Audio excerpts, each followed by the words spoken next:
competition. Pero mas flower designing competition or flower arranging competition. This time, trash formation. Yes, later na siya yung atis. And this time, I believe it's more meaningful because this is a skill that is really something productive. Productive literally, but you will have to create something which is tangible and which is concrete. And that will only be brought to us by the ladies themselves. How wonderful is that?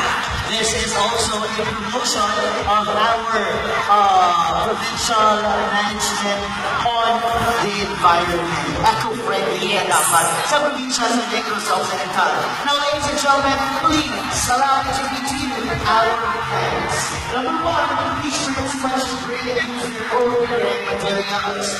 Island trash works and we begin in 30 minutes to do the task. Say what? Marami ka. May marami lang. Taranta, inutos na, pinabatang natin sa inyo ang ikibuto ng inyong the work of arts. Number two, the finished product should promote the solid waste management program and must convey a reuse and recycle message. Again, that's reuse and recycle message. And of course, it is encouraged that the end product can be used in home and it's made solely by each and our behind sa Negros Contestant. And it's so exciting to see their products in no time. Again, ladies, you are challenged with a time of 30 minutes only.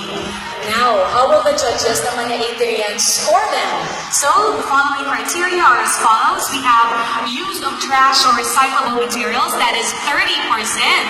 Creativity, kung paano nila ipuan into a beautiful product, that's 25%.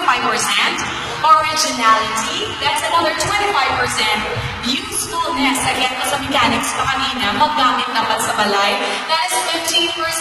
And lastly, the level of effort of the candidates would take 10% of their score for a total of 100%.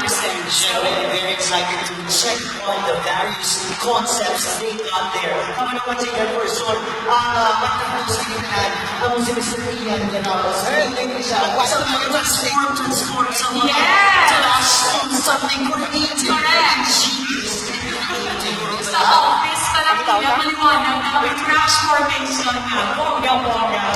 Kagabi nakita niyo sa Julian, may sorpresa siya sa ato the fundraiser night. Parang yan na. Ay, pati ako ron, ay trash formation pa this time. Ay, parang masaya. Pero kidding aside, whoever will win in this pre-pageant competition will be named as the Linay nga mga Pilda.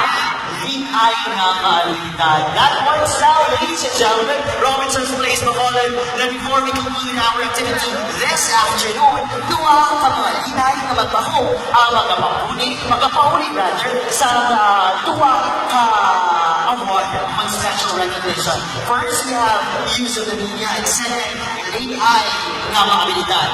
Namin diba? 2 pre-pageant competitions in 1 day.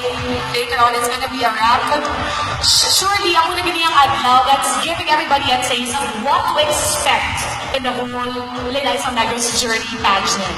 Amo Gijigan, shout out Makidira. Ladies and gentlemen, I believe our candidates are now getting to work and sorting out their creations. I'm excited to see how all of these will turn into beautiful and one-of-a-kind masterpieces. And all with us, we have our distinguished board